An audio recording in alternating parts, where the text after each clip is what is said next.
you okay, Commander? You look a little pale. I just saw some shit. That damn cipher. That Asari messed you up good. And for what? We still don't know where to find the stupid conduit. What a waste. Give it time, give it time. No need to be impatient. It could take a while. I needed the cipher. It's going to lead us to the conduit. I'm just not sure how yet. We still have another lead, Commander. That Asari scientist in the Artemis Tau cluster, the Matriarch's daughter. She's an expert on the Protheans. Maybe she knows something. She might. She might. Don't worry. We'll deal with her soon enough. Crew dismissed. Crew dismissed. Meanwhile, I'm gonna go take a goddamn nap. Ferris report, Commander. You want me to patch you through to the council? Sure, why not? Patch him through, Joker. Setting up the link now, Commander. Great. Exogenia should have told us about the Thorian. It would have made your job much easier. You might have been able to capture it for study instead of destroying it. You know what? I think it'd be better off this way. Thorian liked to enslave minds. Anyone who studied it would have ended up as one of its thralls. Perhaps it's for the best then. At least the colony was saved. Of course it was saved. Shepard would go to any lengths to help a human colony. I mean, I help anyone I can, bro. Being human had nothing to do with it. They were in trouble. Besides, one of them was an Asari, so technically not all human. Spectres have to make sacrifices. I hope you're willing to do that when the time comes. Goodbye, Commander. We will be waiting for your next report. Yeah. Fucking have to deal with absolute dickhead bureaucrats sitting on their goddamn high chairs with their fancy fucking coats. Better Bachelor, what's up, man? Next time we touch down, let's try not to park the ship in a colony of mutant zombies. Just thinking out loud here. I mean, I agree with you. What's the status report on the ship, though? How's the Normandy performing? Is she everything they said she'd be? She's the best ship in the fleet. If you've got a pilot who knows how to handle her. Balance isn't what you'd expect. Takes a while to get used to that oversized drive core we got stuffed in the back, and her power can sneak up on you if you're not careful. The Normandy's probably too much ship for your average Alliance pilot, Commander. Lucky for you, I'm anything but average. Yeah, but you gotta shave that anything but average beard of yours, my man. Actually, you just gotta groom it a little bit. I like to know my crew. Mind if I ask you a few questions? I can see where this is going. You did a background check on me, didn't you? Well, I'll tell you the same thing I told the captain. You want me as your pilot. I'm not good. I'm not even great. I am the best damn helmsman in the Alliance fleet. Top of my class in flight school, I earned that. All those commendations in my file, I earned every single one. Those weren't given to me as charity for my disease. Bruh, all I wanted to know is what kind of burger you liked. I'm sorry, Joker. I didn't even know you were sick. You mean you didn't know? No, not really. Yeah, you basically told me of your own will. I've got Froelich syndrome, brittle bone disease. The bones in my legs never develop properly. They're basically hollow, too much force and they'll shatter. Even with crutches and my leg braces, it's hard to get around. One wrong step and crack! It's very dramatic. But I've learned to manage my condition, Commander. Put the Normandy in my hands and I'll make her dance for you. Just don't ask me to get up and dance unless, you like the sound of snapping shin bones. That's more than enough said, my good man. More than enough said. How the fuck did you get your nickname? Were you watching Full Metal Jacket one day? Why does everyone call you Joker? It's a lot shorter than saying Alliance Flight Lieutenant Jeff Moreau. Plus, I love to make little children laugh. I was gonna say it'd be better than being called Private Asshole. Or Major Asshole. I kinda wanna mod this game and name everybody in the Normandy Asshole. How many assholes we got on this ship? Anyhow. I was just thinking how much you remind me of Santa Claus. Look, I didn't pick the name. One of the instructors in flight school used to bug me about never smiling. She started calling me Joker, and it stuck. Is that why you are forcing a smile right now, my good man? Why didn't you ever smile? Hey, I worked my ass off in flight school, Commander. The world's not gonna hand you anything if you go around grinning like an idiot. By the end of the year, I was the best pilot in the academy. Even better than the instructors, and everybody knew it. They'd all got their asses kicked by the sickly kid with the creaky little legs. Yes, but you're smiling at graduation. Yeah, I was about to say, and you're smiling now. I need to know more about this Froelich syndrome if I'm putting my ship in your hands. Yeah, of course you do. It's an extremely rare condition. Nobody knows exactly what causes it. Genetic, maybe. It's treatable, but there's no cure. They classify my case as moderate to severe. I was born with over a dozen fractures, hip, thighs, ankles. My bones were already breaking in the womb. 100 years ago, I wouldn't have survived past my first year. Lucky for me, modern medical science has turned me into a productive member of society. Well, that's good to know. I'm not trying to make you uncomfortable. Let's talk about something else. Whatever you want, Commander. How'd you end up joining the Alliance? Look, if you're looking for an inspirational tale of the crippled kid overcoming impossible odds, you're gonna be disappointed. I mean, you basically already did. Civilian contractor working for the Alliance. I basically grew up on the Arcturus station back when they were building up the fleets. Spend all that time around Alliance ships, there's a good chance you'll end up going to the Academy. Well, that's good to know, I guess. Well, I guess have a good one, Joker. Thanks for the information, man. I have to go. Alright, see ya. Have a good one, buddy. Oh, this is Garrus. I forgot about you, buddy. Commander, nice work out there. I knew working with a Spectre would be better than life at CSEC. Yeah, right, who knew? Have you worked with a Spectre before? Well, no, but I know what they're like. Spectres make their own rules. You're free to handle things your way. At CSEC, you're buried by rules. The damn bureaucrats are always on your back. That's true. Being a Spectre does have its advantage. I'll agree to that. Exactly my point. If I'm trying to take down a suspect, it shouldn't matter how I do it, as long as I do it. But CSEC wants it done their way. Protocol and procedure come first. That's why I left. That was your reason? So you just quit because you didn't like the way they do things? There's more to it than that. It didn't start out bad, but as I rose in ranks, I got saddled with more and more red tape. CSEC's handling of Saren was typical. I just couldn't take it anymore. I hate leaving.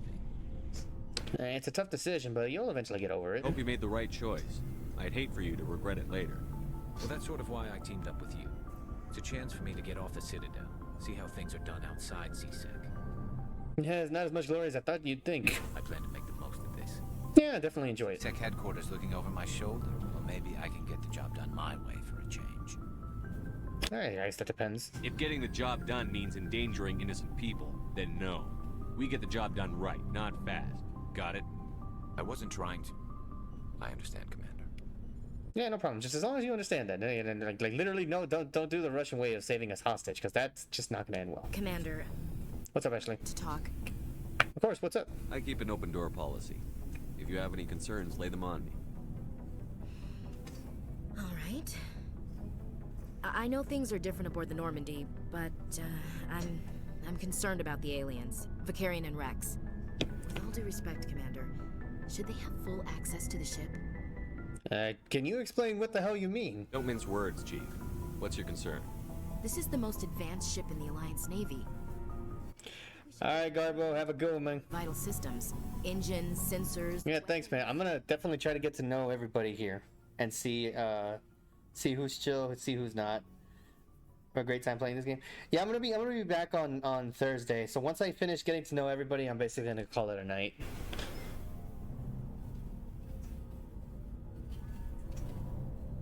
You don't trust the Alliance's allies? I'm not sure I'd call the Council races allies. We, humanity, have to learn to rely on ourselves. By mistrusting our allies?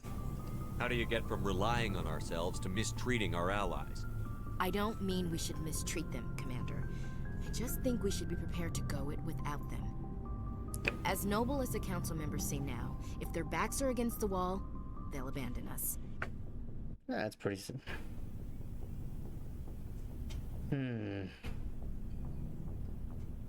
Actually, knowing how bureaucrats work, I actually can agree to that. They will abandon us. Doesn't matter if their back's against the wall or not. We could have actually just been regular aliens, and they would still fucking abandon us. I don't see that as inevitable. Look, if you're fighting a bear and the only way for you to survive is to sick your dog on it and run, you'll do it. As much as you love your dog, it isn't human. Okay, now we got a problem.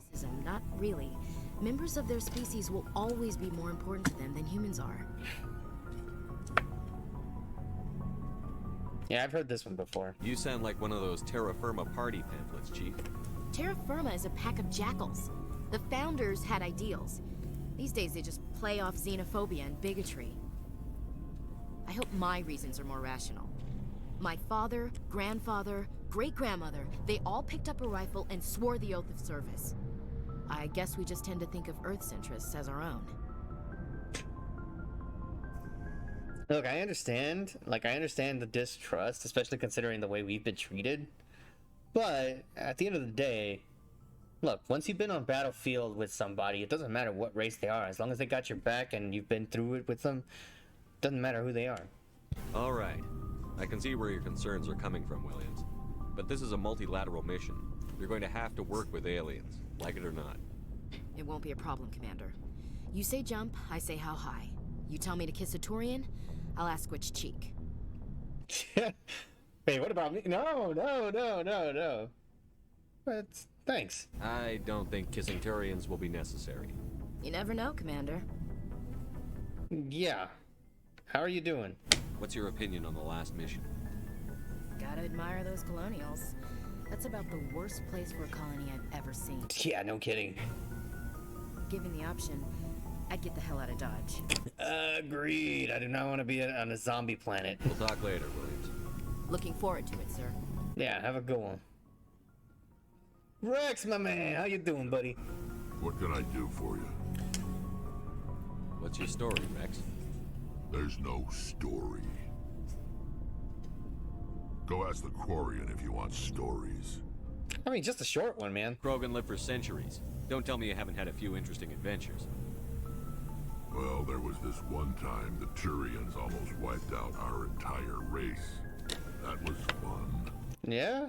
They tried the same with us, but we fought them off. It's not the same. Oh, it isn't? It seems pretty much the same to me. So your people were infected with a genetic mutation? An infection that makes only a few in 1,000 children survive birth? And I suppose it's destroying your entire species? Oh, okay, I see your point. Suppose it isn't all the same. I don't expect you to understand, but don't compare humanity's fate with the Krogan. I won't. Sorry, Rex. I wasn't trying to get you upset. Your ignorance doesn't upset me, Shepard. As for the Krogan, I gave up on them long ago. Oh, man. The genophage infected us, but it's not what's killing us. Genophage? What can you tell me about the genophage? Ask the Solarians if you want details. They made it. I know. It makes breeding nearly impossible. Thousands die in stillbirth, and most never get that far. Sounds very Spartan. Every Krogan is infected. Every one. And no one's rushing to find a cure. How come? Why don't the Krogan try to find a cure? When was the last time you saw a Krogan scientist? Fair enough. You ask a Krogan, would he rather find a cure for the genophage or fight for credits? He'll choose fighting every time. It's just who we are, Shepard. I can't change that. Nobody can. I see. Are your people really dying? We're sure not getting any stronger. We're too spread out. None of us are interested in staying in our own system. Lots of species have left their homes and prospered. But they go to colonize new worlds. We're not settlers. We're warriors. We want to fight. So we leave. Hire ourselves out. And most of us never go back. I see. So long, Rex. Shepard. Thanks for sharing, Rex. That sounded really depressing. Kelly! Your ship's amazing, Shepard. I've never seen a drive core like this before.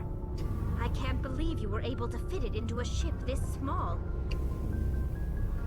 I'm starting to understand why you humans have been so successful. I had no idea Alliance vessels were so advanced. Gonna head to bed, got work in the morning. Alright, sounds good. Thanks for coming by, MacBarn. It's good to see you. It's good to see you, Garble Man. Yeah, I'm gonna finish up talking to Tally, then I'm gonna call it a night. Have a good night, man. This ship is special. Normandy's a prototype. Cutting-edge technology. A month ago, I was patching a makeshift fuel line into a converted tug ship in the flotilla. Now, I'm sitting on board one of the most advanced vessels in Citadel space. I have to thank you again for bringing me along. Traveling on a vessel like this is a dream come true for me. You're into ships? I had no idea you found ship technology so interesting.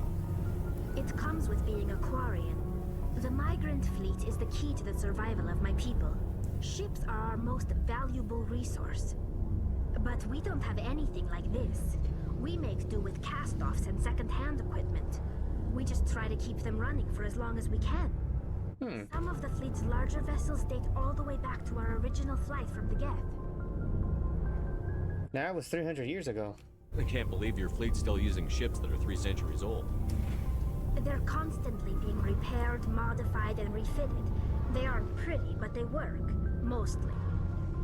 We've tried to make ourselves as independent as possible on the flotilla, grow our own food, mine, and process our own fuel. But Some things we just can't make on our own. A patch to maintain the hull integrity requires raw materials we just don't have. That's why our pilgrimages are so important. interesting. I want to know more about the Geth. I doubt I can tell you anything you don't already know. It's been almost 3 centuries since they drove my people into exile. All I know is the story of their origins. What they were when we created them, and how they turned on us. Tell me. Interesting. The Geth were originally created to serve as an automated manual labor force. Initially, their intelligence was as limited as any VI. Over time, we made small modifications to their programming to allow them to perform more varied and complex tasks, bringing them closer and closer to true AI status. Wait, AI research is illegal? Well, I'll just ask. How come the council didn't step in and stop you? This wasn't true AI research. We may have been skirting the bounds of the law, but we never did anything that was actually illegal. Oh, that's funny. The changes were so insignificant, so gradual, that we were able to control them. Or so we thought. But one thing we underestimated was the power of the neural network. A million Geth thinking simultaneously created an inherently unstable matrix.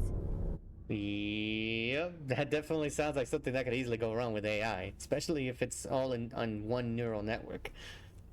So, the Geth share brain power? Many of the Geth's logic systems were designed to work in concert with other nearby Geth. Basically, the more of them you have in a group, the smarter they are. Hive mind, basically. So there's some sort of group consciousness? No, nothing like that. They cannot share sensory data or information. Their programming cannot handle that much simultaneous input. Yes, but it's still a hive mind because the only thing they're sharing is knowledge of which the body is able to maintain. Operates on a process-based level. It's basically the synthetic equivalent of a subconscious. But when they're in close proximity, they can coordinate low-level functional processes, freeing up more capacity for original or independent thought. Yeah, that still sounds like a hive mind. Because the mind is still connected. They're not, even if the mind is not able to share sensory data or even what they see, the mind is still sharing their exact, what it is that they're exactly experiencing when they're close to each other. So still, connected hive mind is essentially what that is.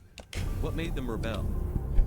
As we built more and more Geth, their effective intelligence became more sophisticated, more abstract. One day, a Geth began to ask its Quarian overseer questions about the nature of its existence. Am I alive? Why am I here? What is my purpose? As you can imagine, this caused a near panic among my people. I don't even need to ask why. I know exactly why this caused near panic. Did either of you follow the laws of robotics? You know there has to be rules set into the programming to make sure they don't ask these questions. 1, 2, to make sure they don't turn on you, and 3, just not be stupid with the AI. But lo and behold, apparently they were being stupid. What did you do? It was inevitable the newly sentient Geth would rebel against their situation. We knew they would rise up against us, so we acted first. A general order went out across all Quarian-controlled systems to permanently deactivate all Geth. The Geth responded to this order violently. I mean, considering they basically became self-sufficient and self-conscious about it, they did what any self-conscious living organism does. It's a fight or flight response, and they decided to fight. You can't blame them for fighting for their survival. We had no other choice. The Geth were already on the verge of revolution. By acting quickly, we had a chance to end the war before it began. But did you, though? Was that most of the Geth would still be little more than machines, incapable of organized resistance. But they had progressed much further than anyone anticipated. The war was long and bloody. Millions upon millions of Quarians died at their hands. In the end, we were forced to flee our own homeworld. We feared the Geth would pursue us, but they never came beyond the Veil. Now we drift through space, exiled, searching for a way to reclaim what was once ours. I mean, they defended themselves, but you guys shouldn't have dove into that. It's hard to feel sorry for you. Your ancestors tried to wipe out another species. We made a mistake when we created the Geth in the first place, but we did not make a mistake when we went to war against them. If we had not acted, they would have wiped us out. They're a synthetic life form. They have no use for organics. None. Why do you think they cut themselves off from the rest of the galaxy? Why do you think they've killed every organic being who's ever tried to contact them? That's fair. Sorry about that. I didn't mean to offend you. I'm sorry. I didn't mean to get so... No, you're good. It's your people. Quarians tend to have pretty strong opinions about the Geth. Tell me about your people. Our lives aren't easy. Resources are scarce, and we are constantly on the move. Everything we do must in some way contribute to the continuation of the migrant fleet. There are 17 million Quarians in the flotilla, and each of us relies on the others for survival. The bonds among my people are strong. That's good to know. Unfortunately, we have had to surrender many of the freedoms and civil liberties other species take for granted. Like what? What kind of freedoms? Well, it's illegal for parents to have more than one child. If our population grows too much, it would strain our resources to their breaking point. Of course, we also can't allow our numbers to become too few. If our population is in decline, the rule against single births is temporarily repealed. The hell are the Quarians Chinese? As a population decline, incentives are even offered to encourage multiple births. Though the Conclave hasn't had to take such measures in nearly a century. Conclave? That's your government.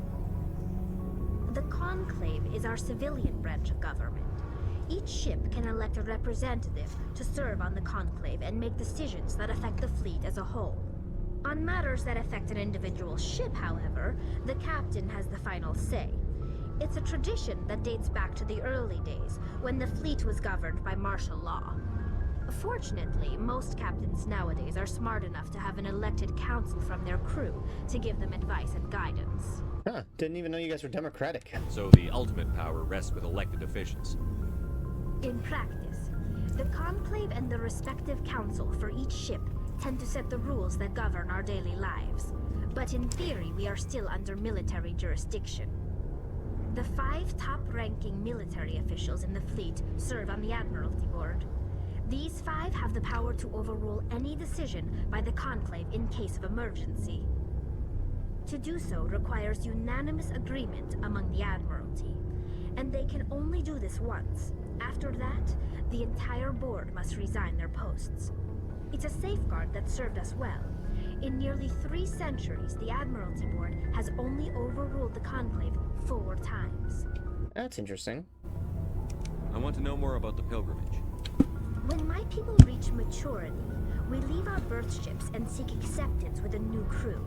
It's necessary to maintain genetic diversity among the fleet. But no ship wants to accept someone who will be a burden on them. So, to prove our worth, we embark on a pilgrimage. We set out alone, leaving the flotilla and our families behind us.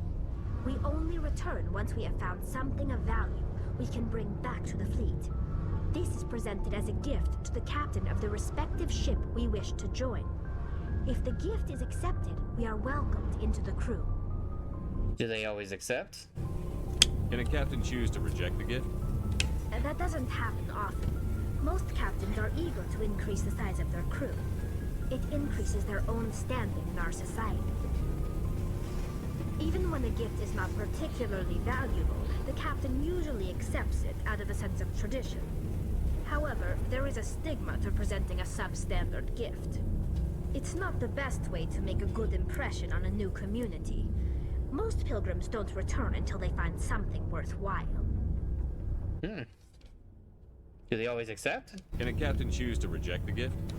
That doesn't happen often. Most captains are eager to increase the size of their crew. It increases their own standing in our society. Even when the gift is not particularly valuable, the captain usually accepts it out of a sense of tradition. However, there is a stigma to presenting a substandard gift. It's not the best way to make a good impression on a new community. Most pilgrims don't return until they find something worthwhile. Interesting. I can't believe they just send you off alone.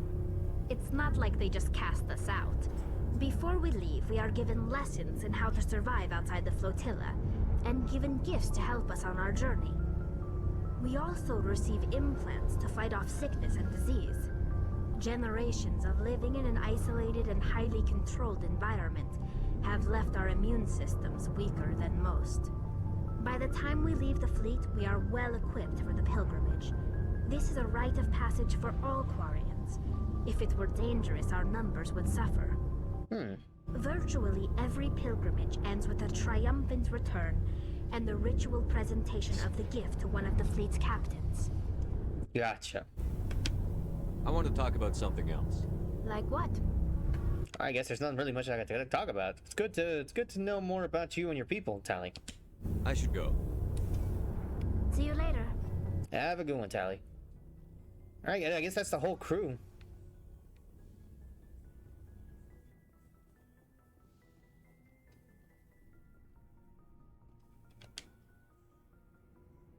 Okay, so I guess everybody hangs out down here. So I guess anytime I'm going to be going through the story, I'm going to probably just go down here and see if I can keep talking with every one of the crew just to make sure they're all cool.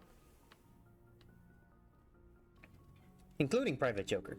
It kind of sucks to hear about that kind of issue he's having. Because I know that that's actually a thing. Where there's like some people who are born with brittle bones. Like that's actually a disease you can be born with. It just sucks. It sucks. It's terrible. It's almost as bad as SMA. But I guess this is where I'm going to be calling it quits for the night. So, end of the video. Thank you guys so much for watching. My first time playing through Mass Effect 1. If you did indeed enjoy this, please be sure to hit that like and subscribe if you want to see more. Of course, these end cards will be my channel recommendations. I hope you guys would check them out and support them as well. Thank you again for watching, and I hope to see you guys on my next live stream. Bye.